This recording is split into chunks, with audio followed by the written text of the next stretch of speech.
Welcome, everybody. Thanks, everybody, so much for coming. I want to start by acknowledging we're on the traditional territories of the Anishinaabe, Haudenosaunee, Lenape-Wauk, and Chinongton nations here. And as we proceed through this series of lectures on research for the public good, I want to flag indigenous.uwo.ca as an amazing place to go check out all of the research that is invariably for the public good done by our awesome Indigenous colleagues. Tonight, for our grand finale, we have Dr. Treena Orchard. Treena is an anthropologist, author, and activist in the School of Health Studies at Western. Her internationally recognized qualitative and arts-based research explores sexuality, gender, and health among diverse cultural and digital communities. Published last year, her compelling memoir, Sticky, Sexy, Sad, Swipe Culture, and the Darker Side of Dating Apps, which you could win tonight. Mm-hmm. We have 2 copies that we will be giving away. And why are we giving it away? Because it's great. It was nominated for Book of the Year and People's Choice Award by Mind Valley. She's currently working on her next book, and that's what we're going to hear about this evening on masculinity and vulnerability. So I will take up no more time and turn it over to Treena. Thank you so much for coming tonight.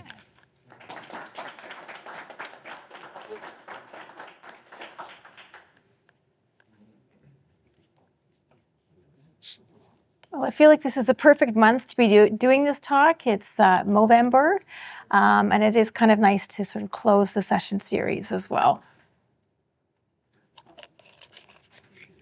So, an introduction, we'll begin the talk today, and then I'll speak a little bit about what has inspired this new book project and refer to a new issue about the state of masculinity that was issued by GQ in October of this year. And then I'll walk you through a little bit about how I'm collecting my data for this new project and some of the preliminary findings. And then wrap up with some reflections, sort of the so what question, what could this book and these data possibly do for the greater good, and just masculinity and thinking about this in general. So I want to begin with this beautiful quote from a writer who I admire tremendously, Vietnamese-American writer Ocean Vuong. In this culture, we celebrate boys through the lexicon of violence. You're killing it, you're making a killing, smash them, blow them up. You went into that game guns blazing. I think it's worth it to ask the question, what happens to our men and boys when the only way they can evaluate themselves is through the lexicon of death and destruction? I think when they see themselves as only worthwhile when they're capable of destroying things, it's inevitable that we arrive at a masculinity that is toxic. And this is from an interview I did in early September with a 22-year-old participant. I think vulnerability is just an important aspect of being human, you know? It's like we are emotional beings, we feel things, and we need to, you might share these things with other people. It's cathartic. It makes you feel good, you know? It's just, I don't know, it's an important part of being a man. This just popped into my inbox this morning. I had never heard of the term broligarchy before. Apparently, it has been around for 15 years or more. And this is from a call for a special issue about cultural politics, masculinities, and the manosphere from the Journal of Bodies, Sexualities, and Masculinities. And I won't read it all, but it's very germane to what we're going to be talking about tonight. The neoliberal ideologies of oligarchy and broism, with its reliance on performative kinship, competitiveness, and misogyny, combine to produce an elite of men in leadership roles who are politically and socially influential. Example, blub, blub, blub, blub. This issue will address how the broligarchy and the manosphere undermine cultural and political freedoms in a contemporary context. So I chose these 3 sort of ideas to begin the slide with to sort of flesh out how we're thinking about masculinity and from different perspectives. So a little bit about me. I know a lot of people in this room, but I don't know everyone.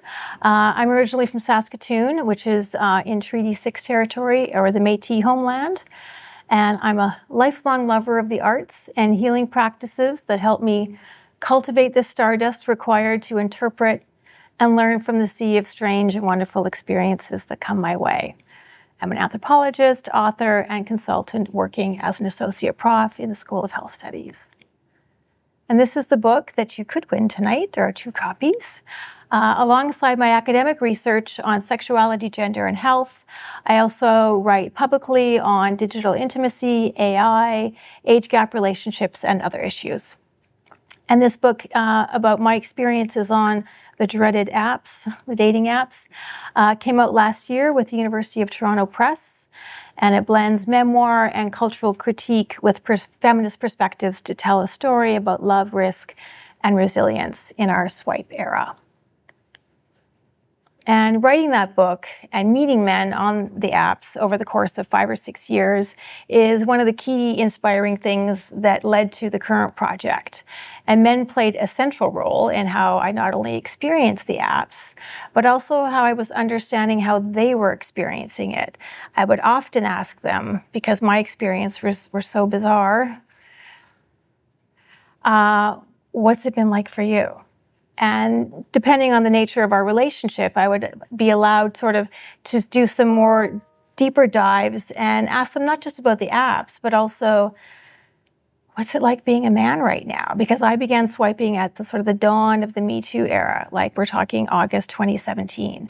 A lot of things were happening, and we're still seeing, the lasting impact of that. But what they shared with me about the pressures they feel, how little they talked about joy or curiosity, using their sexual imagination. It made me sad. It surprised me, but it also inspired me to learn more. And another aspect of sort of an offshoot of my experience writing the book and writing publicly about sex, masculinity, dating apps, is that I received a lot of letters, like actual snail mail letters. And from men, and I'll be talking in more detail about that, but I just thought that was really interesting that men who were strangers to me would take the time to convey their feelings and reflections about things I had written about. And I thought that that took vulnerability and curiosity, and I wanted to honor that. And I really feel like a lot of the things about masculinity right now, there's a strategic benefit to writing a book about these issues right now in terms of its sort of tentacled reach into many different aspects of school, education, communication, AI, gender, violence, etc. So it's a great cover, right? GQ had their first issue about the state of masculinity in 2019, and that cover featured Pharrell with he was in a dress that would look like a puffy jacket.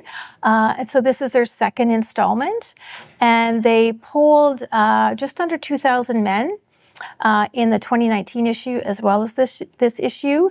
And there's a number of different articles by sort of influencers and stuff, but I thought that some of the findings from their survey was quite compelling. And the editor of this issue and of GQ currently, when he was opening his piece about Glenn Powell, he said, "The glory and promise of the new masculinity moment is that masculinity is not a simple pendulum that swings dumbly from toxic to woke and back again." So there's lots of gray, there's lots of area to dig into. And I won't read all of these results, but in terms of some of the more salient questions or findings, are men better off or worse than they were 5 years ago? Only 22% said better, 36% said worse, 42% said about the same. In terms of their comfort with traditional masculinity, 58% indicated that they were. The results don't add up to 100, so obviously people were checking more than one box.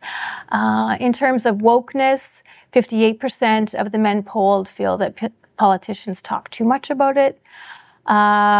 Interesting numbers in terms of the benefit of society to things like Me Too, as well as Black Lives Matter. And this might be no surprise, 97% of the men polled said that expectations for male behavior have changed in the past decade. A lot of things are down from 2019, including comfort with having a female boss, and a number of things related to using pronouns, as well as how to refer to both transgender women as well as transgender men. I found this one kind of surprising. The last one, 56% said it's easy to talk to women about dating and sex, which is up from 2019. Oops. So a little bit about not being enough male role models, which might not be surprising. I thought this, the second point on the left was very compelling. Almost 70% of the men polled think about how to be a man in their everyday life. That lends itself to a sense of heaviness, but also reflexivity about who they are and what it means to be a man. Only 68% would be okay with the female president, which is down significantly from 74% in 2019. How do men want to be described by their friends? Respectful, honest, strong, gentle, muscular, dominant, and macho. Very interesting blend. So for this project, I have no funding and I've not done any kind of formal ethics. This is totally independent from the university on purpose. I could go, that's another separate talk perhaps, but I don't want to wait for funding. And I think this is a project that can happen now. And for a public-facing book, you don't have to have formal ethics approval. It means that I won't be able to publish probably in a peer-reviewed journal, but you know what? That's okay. I'm using two primary forms of data collection. So there's a Google Forms survey that has 10 questions. And then I'm also doing one-on-one Zoom interviews with the men and gathering additional insights from physical letters I've received, which I'll chat about a bit more in a second, pop culture and allied research. And my analysis is very much ongoing and iterative. So surveys, I've got 46 so far.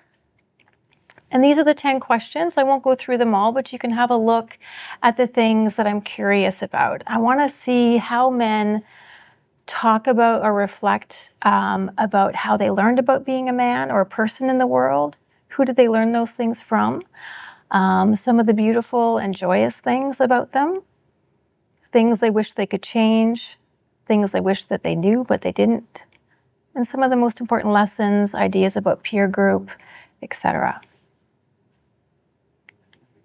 And the Zoom interviews, like I said, some of the men have done both the survey as well as the interviews. For the men who haven't done the survey, I sort of use those 10 questions as kind of a guide for our discussion.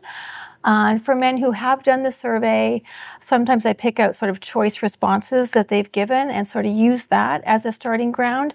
I also often start our interview, if they've done the survey, by asking them what it was like to do the survey. What was that experience like? And the discussions in terms of the interviews last between 30 and 90 minutes. Most of them are around an hour. I just use the in-house Zoom transcription, which isn't perfect, but it's not terrible and it's free. So letters in the mail. I've mentioned this already a couple of times. I was really surprised to receive these. The first one I got in 2023 from someone in Ottawa, and he has his full name and his address, and he signed it, but it was handwritten. And he had seen an article that I was in a number of years ago, and he talked a lot about his sexual socialization, his relationship with an older woman, and how she taught him a lot about pleasure and sexuality. And he also suggested a certain topic that I might want to explore in some of my future research that doesn't get much press in terms of heterosexual men and sexuality, and had to do with anal play. And he got his own like custom dildo made in Hamilton. That took a lot of balls, you know, to write to me, a stranger, to talk about those things. And he didn't seem ashamed. And I thought that that was extremely cool. In April of this year, I received a letter at work. You know, one of the women who works at the front desk, she's like, "Oh, there's a letter for you." And I thought, it's probably maybe a thank you letter from a student. But it wasn't that. And it had the address of the correctional facility. And I opened it. It was handwritten on a lined piece of paper. And he too had seen an article that I wrote or I was in. You never know where your stuff is going to land. You never know. And again, how cool is it that he took the time, I mean, he's got a lot of time, but that he took the time to reach out in a way that was curious. He said that he had been using social media, dating apps, certainly. So I think he's a bit younger than me for quite a while, but that he's really interested in love and the pursuit of love. And can I answer some questions? And I said, absolutely. And so far we've exchanged about five letters, and I really appreciate what he's sharing with me. And this is one of the cards that he made for me. So he's making reference to me sending books. I sent him a copy of my book in a bubble envelope. And I soon learned that you're not allowed to send hardcover books to correctional facilities. You're also not allowed to send bubble envelopes with anything in them. So I'm so curious where my book is, if anyone's reading it at the jail, or is it just in the garbage? That's another story, perhaps. But yeah, this is really lovely. For the remainder of this presentation, I'm going to be using, sort of inspired by the braided essay format. So it's kind of like a braided PowerPoint. On slides that look like this, I'm going to be featuring findings from the survey that relate to the question about beautiful and joyous things about me, and also things I wish I was told but I wasn't. You'll see how it works once we get going, but I just think that those two items, beautiful and joyous, things I wish I was told but weren't, kind of set up some interesting tension about how the men were talking about masculinity, how it was embodied, and some of the longing that is involved as well. So from the first question in the survey, being a man feels like, and I had 2 blanks. This is sort of, I forget what these are called, Wordles? Which? Word cloud. Word cloud, there we go, thank you. So these are some of the prominent things in response to that first question, being a man feels like. In terms of the people who are taking part, the age range is 21 to 60. They're mainly white identifying, but there's also a significant number of South Asian and mixed ancestry men, mainly middle and upper class, primarily but not exclusively straight, primarily single but not exclusively, mainly cisgender, but I do have 1 trans man and 1 non-binary participant so far.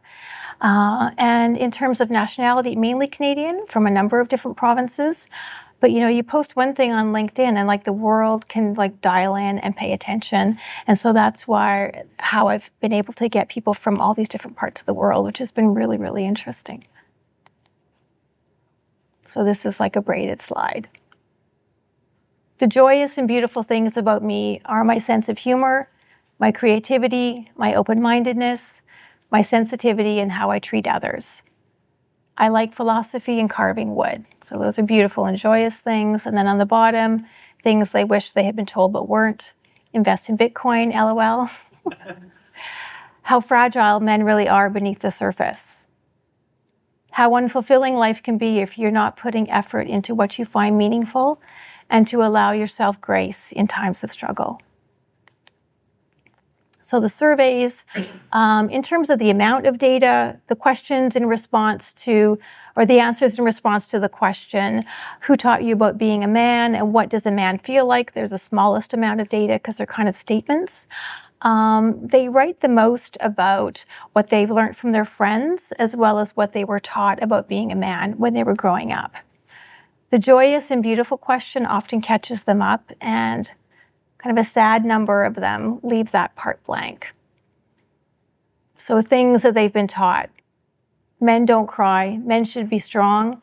Men should be able to solve problems and fix things. Things that they've learned from their friends. My late best friend, openness, being realistic, rupture and repair, what a lovely phrase. To do level best within our own capacity. Other male acquaintances, chronically insecure, toxic masculinity, envy, herd mentality, cowardice, and idiocy. Quite a variety there. When interviewing the men who did the surveys, and I asked them what was it like, what was the experience like of doing the survey, they pretty much across the board all said it was hard. Hard, strange. They had never reflected on themselves, how they came to be the man who they are before in this way. But even though it was hard, they also pretty much across the board said that it felt good, and there was a therapeutic value in sharing that. And they're very engaged and very interested in what's going to happen next. So depending on the response of tonight's talk, I'm going to be sending it to them as well. Things I had to learn myself as a man were how to prioritize taking care of myself mentally and physically. The concept of mental health or seeking therapy was never something that was talked about or encouraged by my peer group. And being a man was about ignoring pain, so seeking medical care was something to avoid. That's from a man in the other London, the real London, who's in his early 50s. I love my queer masculinity. I take pride in it. I'm a great leader and inspirer of people. I'm fun and make people feel good about themselves.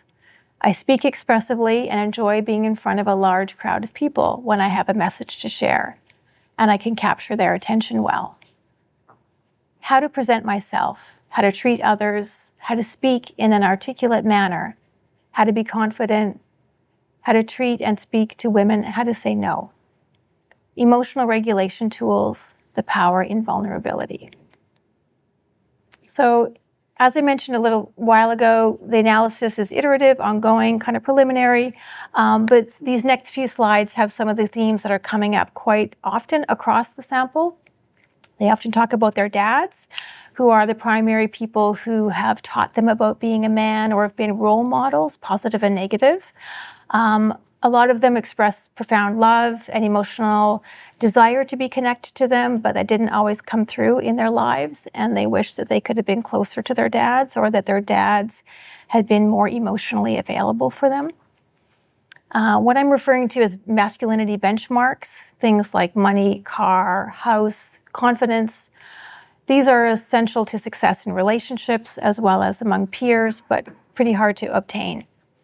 And a number of men spoke about feeling denied a social voice to talk about things that matter to them. In this particular climate, a lot of them feel like they don't have a right to speak out about what they desire, what they're unhappy with, and so it contributes to both secrets and silence.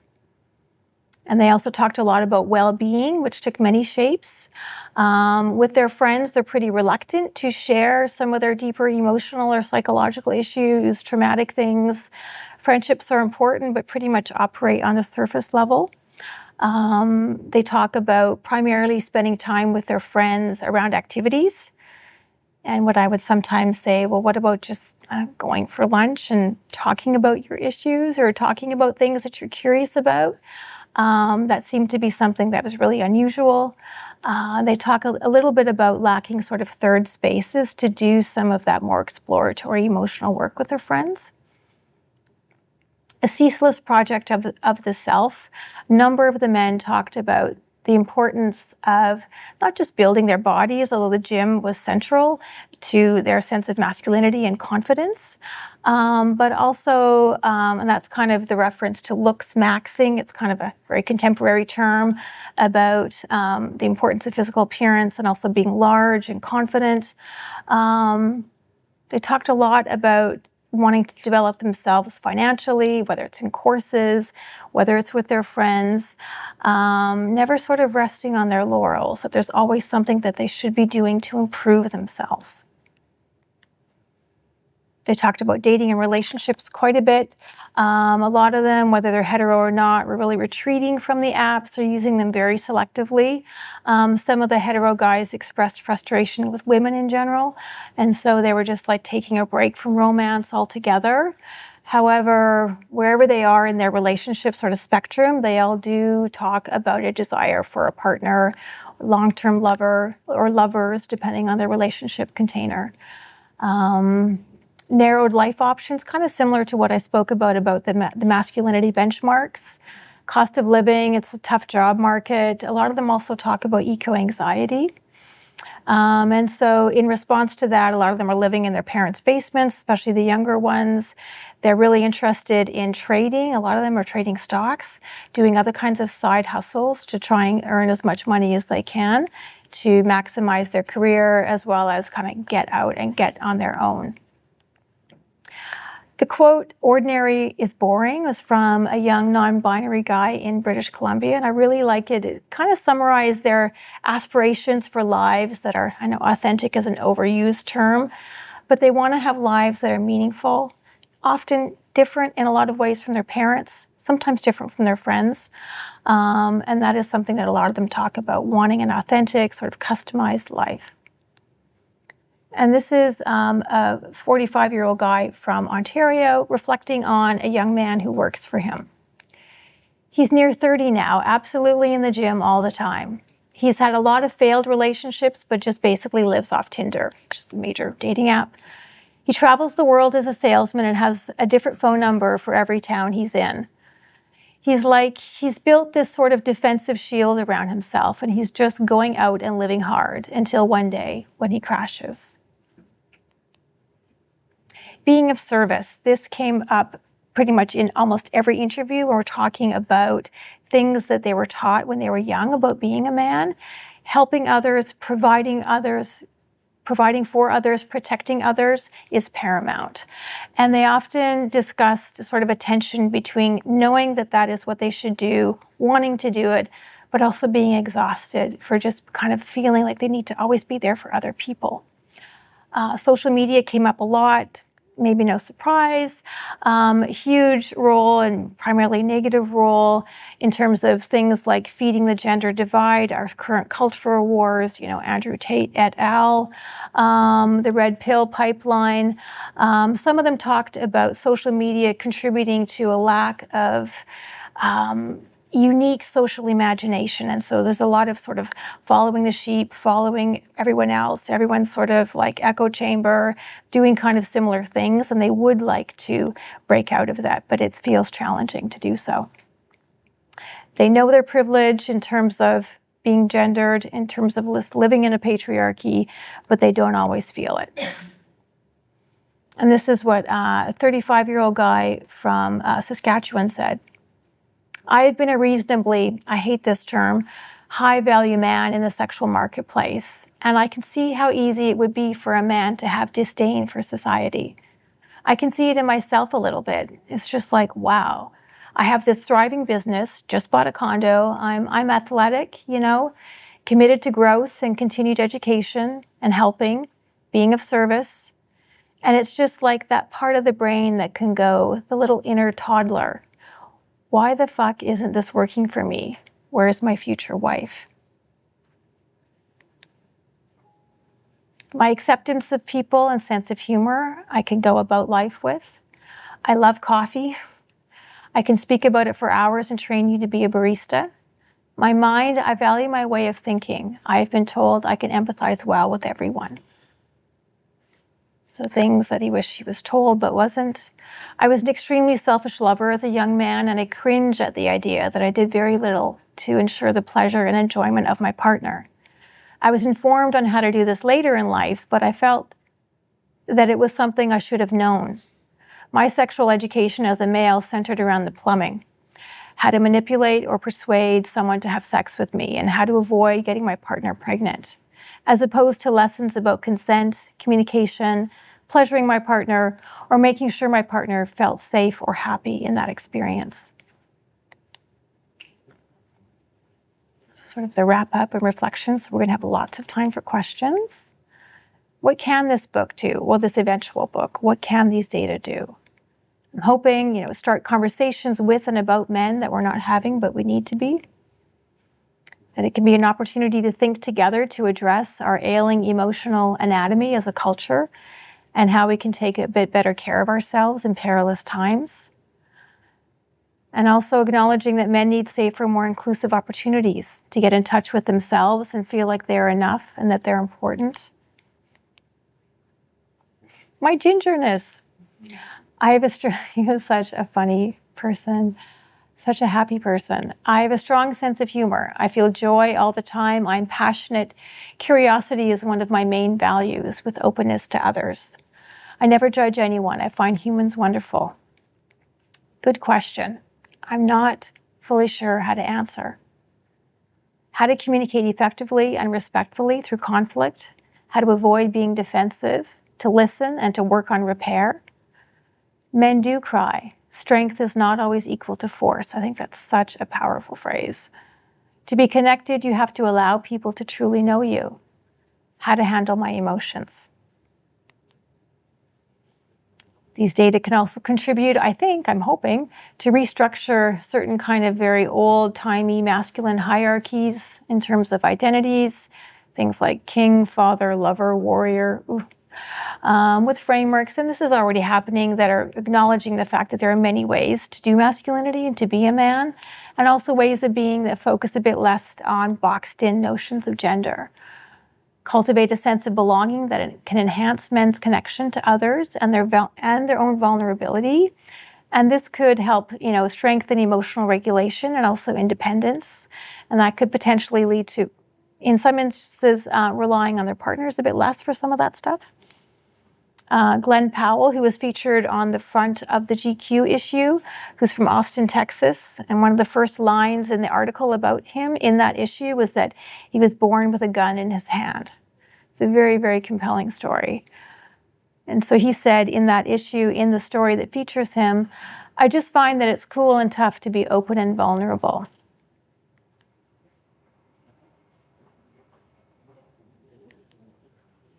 Thank you. Thank you.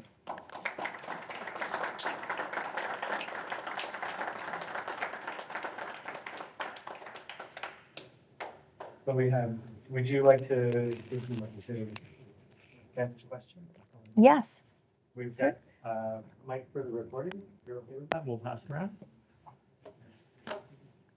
Yeah, if anyone has any questions. Appreciate it. Thank you. This was really good. I'd love to have my name drawn for your book and to chat with you more about research later. But Okay. My question was, and I know everything's preliminary, but have you started seeing any patterns regarding age and that kind of demographic so far? Yes. So some of the younger men are the ones who have been retreating from romance a bit more en masse and seeing some sort of more trad mass kind of ideology creep in. Not stuff that's super alarming, but sort of the retreat from romance, the focus on the primacy of the body. Whereas some of the older men kind of talk about changes in masculinity as sort of like the feeling of lament, kind of hopelessness, a little bit of worry. And I get the sense that some of them are just kind of hanging on by the skin of their teeth in terms of their own emotional well-being and health. And even if they have partners, they're not getting it out. Yeah. Hello. This was great. Thank you. I'm wondering, have you seen anything that would kind of suggest that men in this day and age are finding like a confliction of how to go about being, whether to be on one spectrum or the other of being that alpha male or the kind, gentler soul, in terms of trying to find a partner? Okay, yeah, that's interesting. I think, this might not be a surprise to you, but there's a lot of trepidation about approaching people, especially if they're interested primarily in women. So there is a desire there, and it's like they're not sure where it's okay to go and talk to someone, especially because a lot of them are really not using the apps. And we're not really having, I think, enough social conversations about how to do that. We might think that it should be second nature. Oh, come on, you just go and talk to them, especially if they're younger. And like COVID has such a dramatic impact on not just confidence, but just the things that some of us older folks kind of take for granted. And it's not to be poo-pooed, like how difficult it can be to approach a stranger. So yeah, in some ways, yeah, they talk about that. Hi, thank you. This is wonderful. So I was really interested in the findings that you shared about this. It's almost like a hustle culture or this like urge to consistently like improve oneself. And I, to the extent that I'm on social media at all, which is, I guess, very little, that's a theme that comes through a lot, like across the board. And so I guess what I was thinking, and that's true, I think, for men and women, and And so I was just thinking, like, in terms of your recruitment, I know you're casting your net wide and you're getting responses from all different places, but I'm wondering about what you hope going forward in terms of like recruiting people to speak to you, and if you see pathways that maybe allow you to talk to people like outside of My own echo chamber? Yeah. Yes. Yeah, I mean, in many ways, I'm sort of speaking to the converted. If someone who doesn't know me but is interested in masculinity and vulnerability, yeah, I don't know, I'm not really interested in trying to like seek the red pill people or the more extreme folks. I'm just kind of seeing how it goes. People have asked me, well, how many interviews are you going to do? Have I already reached sort of saturation? Am I seeing similarities? Yes, but I'm seeing still so much difference. So saturation for me is not really an issue. I'm going to go and see like up to about 40 and see where I'm at there. But I mean, that will be something that I'll obviously have to like showcase in the book, that, you know, this is not a super diverse sample, but it's one that certainly is happening organically. But I mean, if I do feel like there may be a potential to speak with some other folks who are beyond me, I would be happy to. Yeah. Can I ask one more question? I feel emboldened with holding this little furry mic, which I'm not actually sure is on. It is. Okay. Yeah. Oh, okay. It looks like it's for makeup. Yeah. Yeah. Do you intend, like with this book, I know, so I've read your previous book, which was excellent. And you have this wonderful way of drawing upon like personal experience and interviews and like data that you come across, and also like theorizing. And I'm just wondering, like, do you have ideas of theories emerging yet? Like, No. or frameworks that you're thinking of moving towards? Not yet, because I really haven't combed through the data. I've only been collecting data since the beginning of September. And I guess when I work on a project, I don't want to read too much about other things. I really want sort of a sui generis kind of analysis. So I haven't made any decisions about frameworks that might be, I mean, I have a sense in the broader sort of landscape of what might be helpful, but I really want to wait until I go through the data myself. So that's still a ... But it's a good question.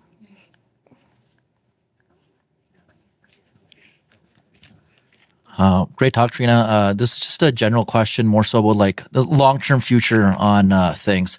So would you say that like going into the future that like there should be an aim or a goal to change the definition of masculinity? I know that there's also like non-binary philosophers that talk about the idea of gender abolition as like a construct, that like even the definition of masculinity is so ill-defined that there's no reason for its definition to exist in the distant future.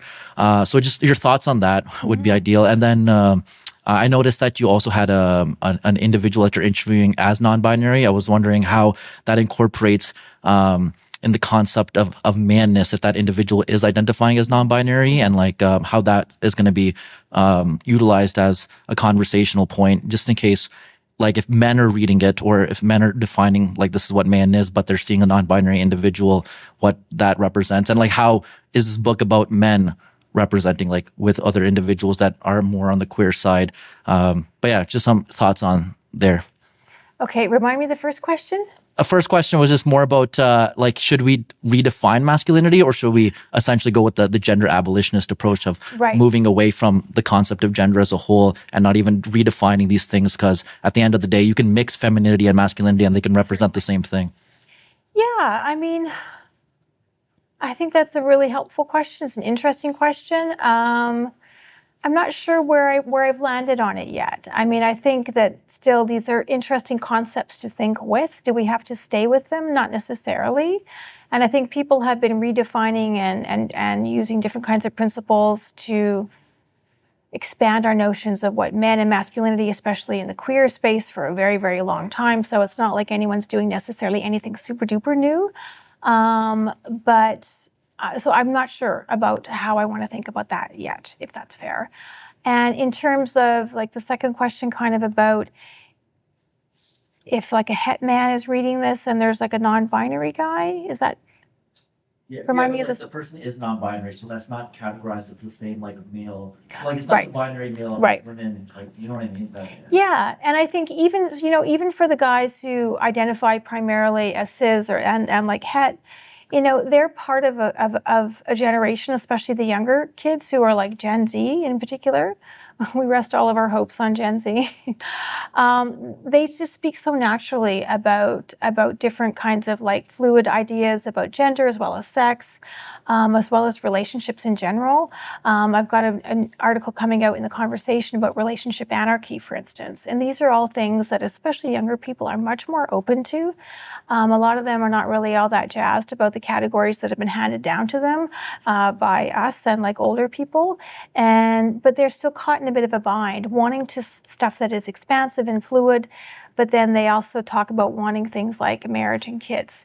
So it's really interesting in terms of like the pathway from their subjectivity and ideas about gender, as well as like eventual relationship structures. So it's pretty interesting.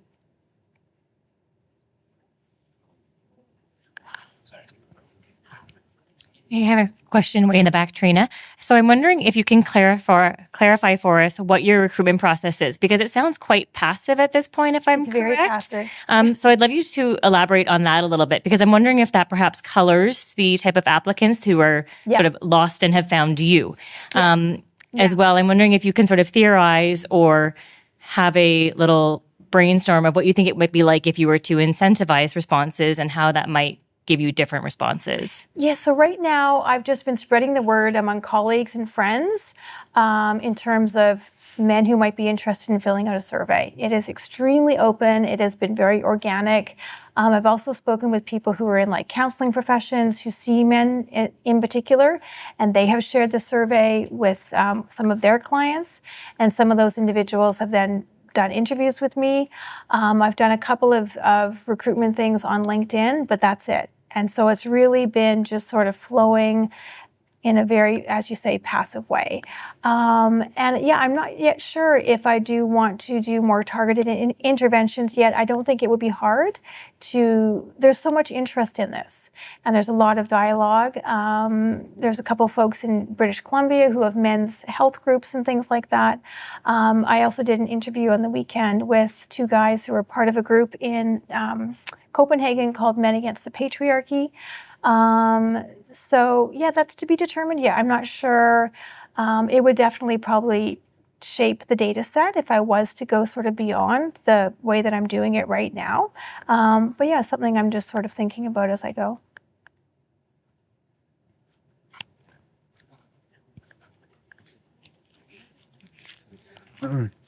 Hi there. You're gonna have to excuse me because I have no idea how to structure a question because there's a lot that I have kind of floating in my mind. And as the other fellow said, I'd love to actually participate in this survey. I think it'd be very, very interesting. So this is a topic that I've spent a lot of time thinking about over years. I'd say probably since like 2015. It's been like a thing that's been in the cultural zeitgeist, especially online, for a very long time, trying to understand what masculinity is, how that fits into the dating space, how that fits into relationship norms. I'm kind of at a stage in my life right now where I'm developing who I am as a person. I don't know if these are outdated psychological terms, so you'll have to apologize. So I apologize if they are. But I'm really working on developing the mature masculine, integrating the inner feminine, learning about that, confronting like the shadow self. So that's something that I'm working on right now, and something that I definitely see is that there's a lack of in our society. There's a lack of guide towards the mature masculine. I'm not a woman, so I don't know if it's similar for women if they don't have like teachers or outlets. But for men, it's very much like we are left on our own to figure it out. And when left on our own, that's when the people like Andrew Tate step in and say, you know, the way to be a true man is to hate everyone else. And I've never agreed with that. But at the same time, I've also never pictured myself as a man. Like that's not my identity. I've always seen myself as more of a spiritual and intellectual sort of person. So for me, like my goal in life is not to be an ultimate man's man and start a family and be big tough guy. It's like how do I understand the world? How do I understand the universe? And that's something that I've always been striving towards. I had other stuff written down too that I'm going to try and integrate into this. I apologize.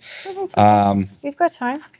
Yeah. I mean, another thing that I'd sort of like to reflect on too is in trying to understand the dating scene as a whole. I know how men interact with it. So I made a point of going online and trying to understand how women are also interacting and how men and women are both. And it seems right now it's just kind of a mess in general. Big heaping mess.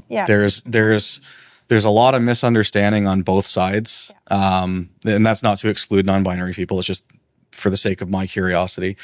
There's a lot of that, and it's creating almost this atmosphere of prejudice against one another as opposed to talking.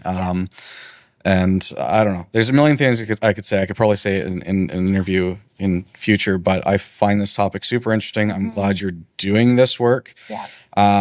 And the other thing that I want to add too is one thing that I had to grapple with in my like early 20s was the idea of confronting the fact that as a man, I'm not just a worker drone, that my entire identity is not tied exclusively to my career and what I own, because that is like beat into us, you know, the idea of developing a self. So I apologize. There's probably no question in there. I want to express my gratitude for this happening, but I'd love to continue this. So we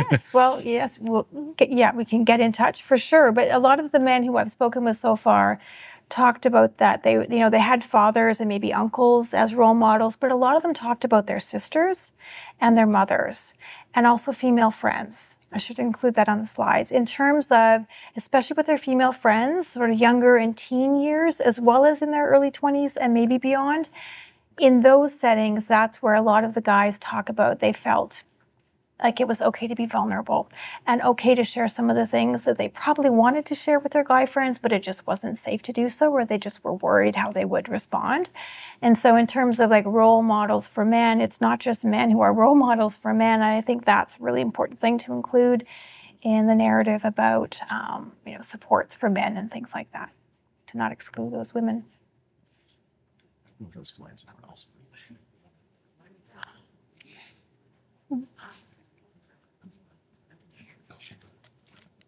So it's me again. I have a question and sort of a little follow-up question attached to it. And one, were any of them fathers? Yes. And you're probably, as people tell you, they're probably like, oh, I have such a great question for you. You should add this. But I am curious to know if you've thought about the questions of like, do you want to be a dad? And what does being a dad mean for you? Or what's the dad you intend to be if the answer is yes? Right. I would say of the, let's say the 21 folks who I've done interviews with, maybe about a third of them are fathers. And when they talk about fatherhood and how they think about being fathers, some of them talk about wanting to emulate their dad, or they do at the beginning of the interview. And then sometimes by the end of it, they're like, I want to be nothing like my dad. This is, people say something, and that's why you spend time with them to see what else they say to round out, obviously, the holistic understanding of things. But in terms of younger people who are not yet fathers, but who say that they aspire to be, they often think about their dads, but they talk in a bit more, obviously, sort of abstract terms. But they do focus, and perhaps it's because of the focus of the interviews, about wanting to be more emotionally available and open, and to teach their kids, whether irrespective of gender, that they can come and talk to them about those kinds of things. So that is sort of how I would respond to that at this point. Yeah. It would be fascinating to know from those who are fathers if they feel like they're succeeding. Yes. Yeah, that is a good question. I mean, in general, a number of the dads have talked about having pretty strong relationships with their kids. And so, yeah, I think it's probably varied, and they're probably plagued with doubt, as any parent usually is. But, yeah.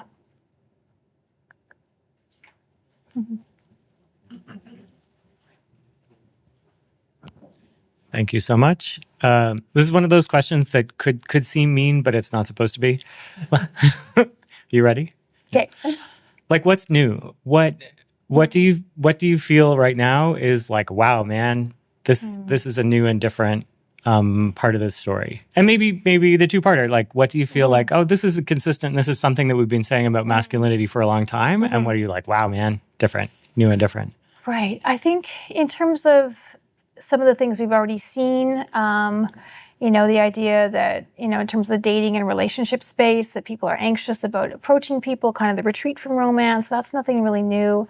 I think, the ceaseless project of the self is kind of interesting. It's very much in line with neoliberal ideas about the self, the project, individualness, individuality, consumer culture, all of that.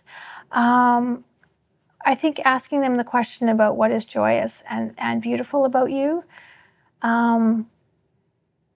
I really like that question, and I know that they don't get asked that very much. And so that is an interesting thread.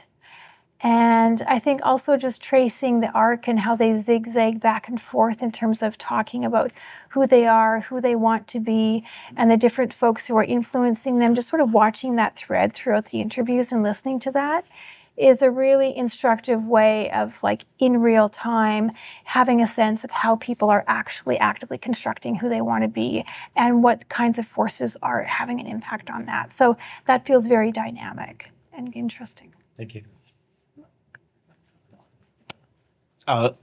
Just want to ask a quick follow-up to that. You mentioned a couple times how in the course of an interview, you'll start one place and you'll end somewhere else, or it'll zigzag. And you also mentioned earlier the survey was hard for a lot of people. It looked hard if I were to do it. But yet they found it to be valuable, instructive. So I guess my question is do you have plans to follow up with people who did the survey at a future point to see would they answer those questions differently after a period of time of like engaging and thing? Like, they asked the questions in 2019 and asked them in 2025. No, I hadn't thought about that. But it's interesting to think about. There's quite a few people to contact. Of course. Grad student. But I think that would be very interesting for sure. Yeah. I mean, I don't usually do sort of this longitudinal kind of things. But I mean, as an anthropologist, sometimes I have been, encountering different research spaces and people over the course of many, many years. But I mean, it'll be interesting to share this presentation with the folks who have provided an email address, which is a lot of them, and to get their feedback. That's something I'm really curious about. Yeah. There's a question over here. Yeah, thank you, Professor Urshard. I really enjoyed your talk. I'm a philosopher by training, so my question might be a bit philosophical. So I think I tend to start from like the general picture of the moment. And it seems to me what is like characteristic of our era is the rise of this right wing populism, and also like a critical phase of neoliberalism when, like, I don't know, when you look at the actual data, especially in Canada, like this country has like it's one of the highest degree of inequality and pressure on working class that this country has ever experienced. And like this notion of bro oligarchy, I think comes into, like, at least for me, when I think about what does it mean ideologically these days to be a man. Masculinity, I think it's like a central signifier here when you look at the scene. And especially in Canada, I think that ties into some anti-immigrant sentiments and, I don't know, some old, I don't know, original archetype notion of manhood that, like, being a good Canadian man means to hate, I don't know, brown men around you, and like don't let that demographic replacement. So I feel like maybe it makes your question more complex, but how do you want to approach that part of the question that, this bro oligarchy, and then you have to be a real man, save your nation, and like also like that right-wing atmosphere over there.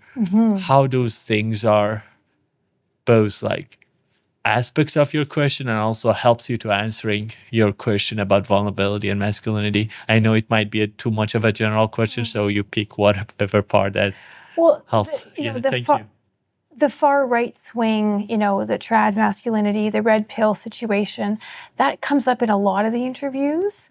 But in terms of broader sort of national dialogues about in and out and stranger and who was welcome and race in that nature, it hasn't quite emerged yet, but it's a really important thing to reflect on, definitely. Yeah.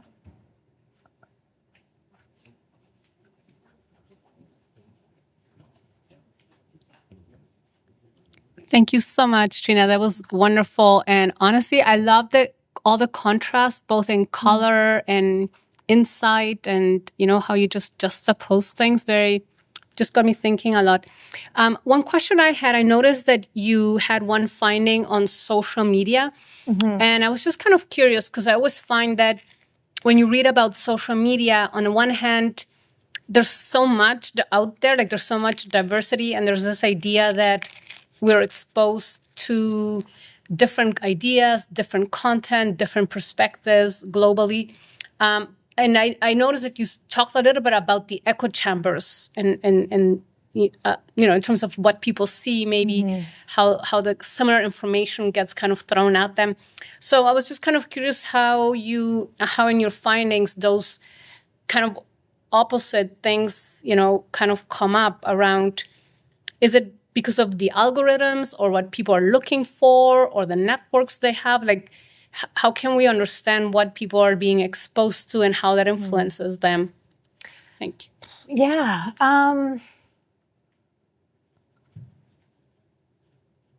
Well, one thing I will say about some of the younger participants, like the 20, 21, 22, that they are not just retreating from dating apps, they're also retreating from social media. Some of them are not even engaging because they know that it's toxic and they don't have the money to be swindled. And they're actively resisting, sort of the whole capitalist kind of smear campaign that is so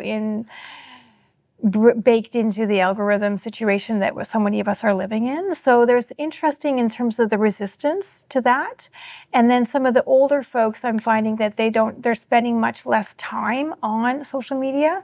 So that's sort of at the opposite ends of sort of the age spectrum.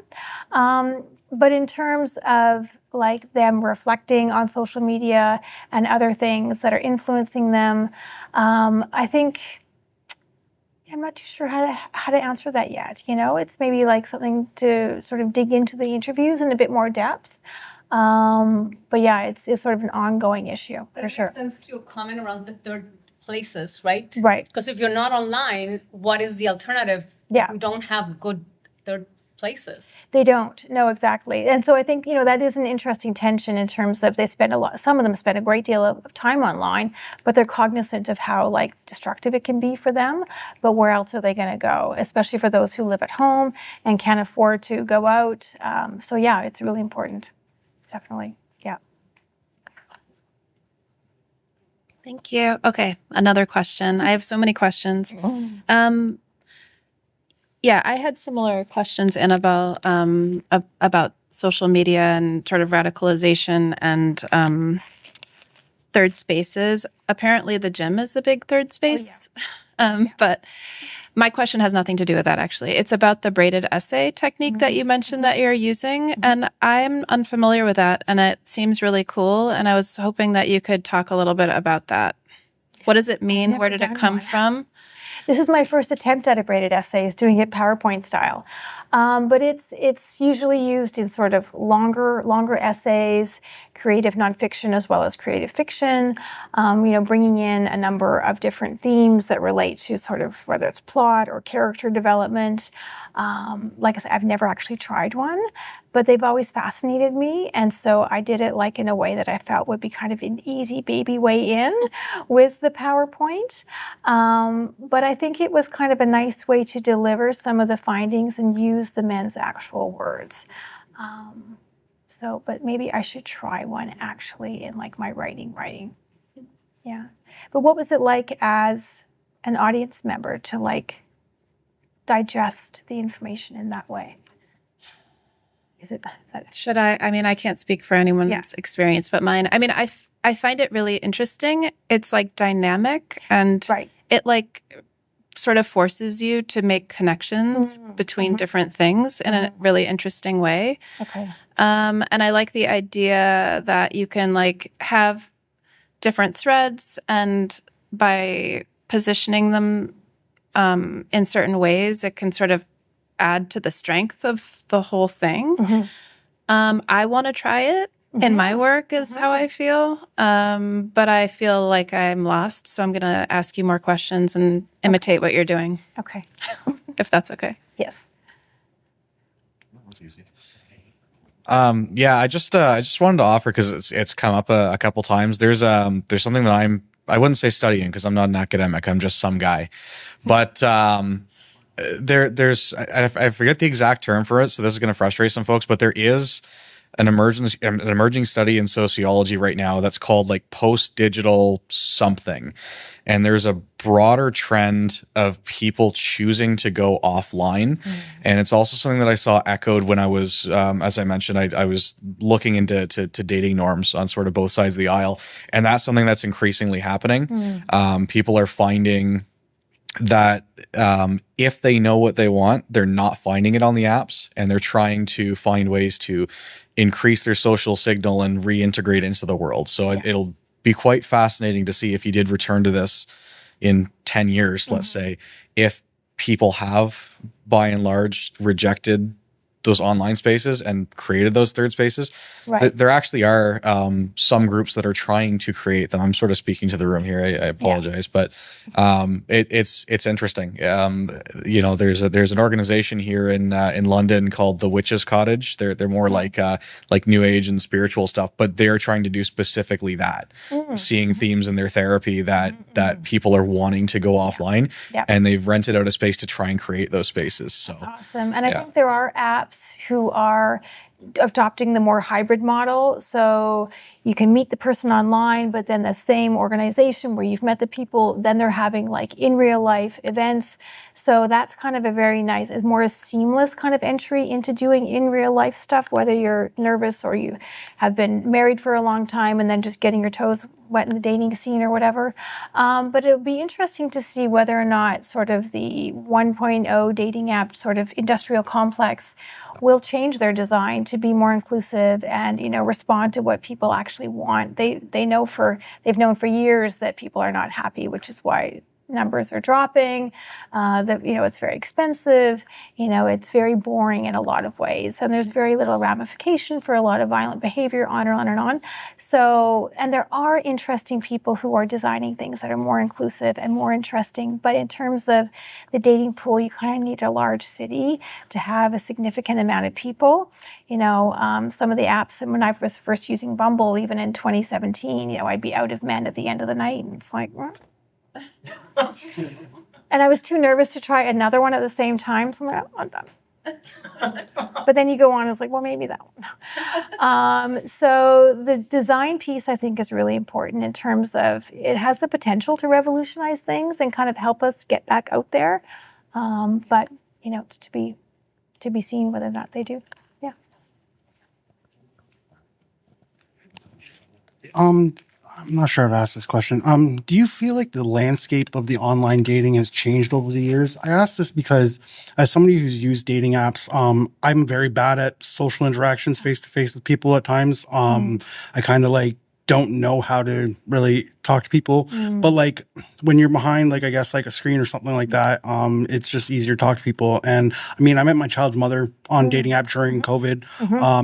It also helped that we knew each other when we were younger and stuff like that. So there was connection with people that I've known in the past, but also just, I think since I've been 19, 20, I'm going on 35 now. I've used dating apps and I've, had many different relationships. And I find that over the years myself, it's kind of changed into more of a sense where it was easier to communicate. You didn't have to kind of put on this identity online, and now it's kind of culturally everything's kind of shifted in North America. Interesting. Yeah, where there's more of I wouldn't say lack of need for relationshiping. It's more or less you have that independence. Can you afford a certain type of lifestyle? And I'm just wondering if how you feel like about the landscape changing in a sense, like there's less drive for like a relationship, more or less of like an accompaniment of improvement for a personal life with two people kind of relying on each other, not so much emotionally, but financially and other sorts. Yeah, I think the dating space has changed a lot. And I think, I wasn't on the apps when sort of the halcyon golden days, which people describe it when they're going on hundreds of dates a year. It was like, look at you. People talked about that time, not that there wasn't violence and like a lot of dark stuff, but as really being fun. And it was new, right? And there wasn't the pandemic in sight. And I think it was just so novel. But then I think that quickly changed. And the most recent time that I've swiped was about a year ago, and it wasn't very long because I was like, oh. It just felt like a dead zone. There was no activity. And to your point, there seemed to be a lot of like sort of identity signaling, like in their profiles, like I'm this, I'm that, it just felt like a bit of a CV or something, like all these different categories. I was like, this isn't very fun. And just it felt like no one was using them, and there was like so much flakiness. And so it felt sad to swipe. And so I wasn't on there for very long. But I think, again, I think that it's really incumbent upon designers to really respond, as well as, in smaller cities to start kind of in-person activities. It doesn't always have to take a lot of money, but people need to come together and actually do it. Even spaces at the library, we could have a mixer. There's lots of things that can be kind of low budget, sort of easier entry in spaces where people already come, perhaps, but yeah, I think we have a lot of work to do. There's a lot of lonely people out there who don't really know what to do, right? Yeah, it's important. Yeah. Hello. Hello. I was very nervous to ask something, but I decided to. Okay. So I think I heard it right, but you asked some type of question like, what is joyous about you? Yeah. What was it again? What are some beautiful and joyous things about you? Yeah. I think that's really interesting because it almost like draws it away from like, who are you as a man and who are you as a person? Totally. And I was wondering if you noticed any connection between their answer of that question, like how well they knew themselves, to how they answered the questions about masculinity, to maybe like point at or hint at how knowing yourself better helps you answer those questions. Yeah, I think for some of the men who were a bit more in touch with their feelings and maybe had done some therapy or just maybe raised in a space where they felt emotionally supported, they didn't seem to have a problem answering those kinds of questions. And sometimes they would reflect on those in the survey with me.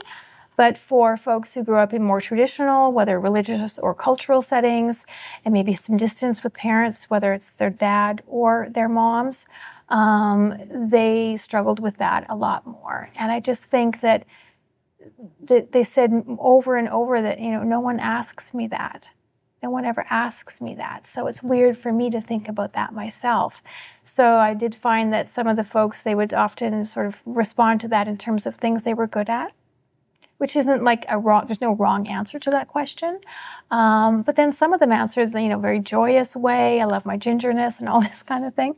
So yeah, it's one of the questions that I really enjoy the most. Yeah.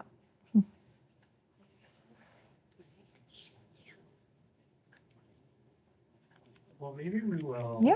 have draw for fabulous prizes. Sure. Do you want to draw for fabulous? Sure. Okay. Oh, we're happy. We're talking for you. Yeah. Ready? Okay. So I'll do one at a time. Yeah. Okay. Sedance? Okay, great. Okay, you've got one. Yay. And then the other one.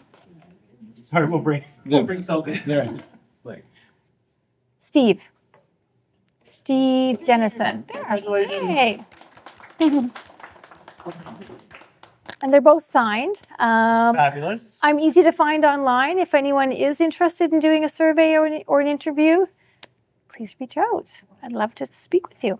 And I just want to say thanks again. I mean, your presence makes this worthwhile. And on behalf of the Rotman Institute, I really appreciate everybody taking the time to come out tonight. This concludes our fall lecture series, but look for us again next year. Thank you.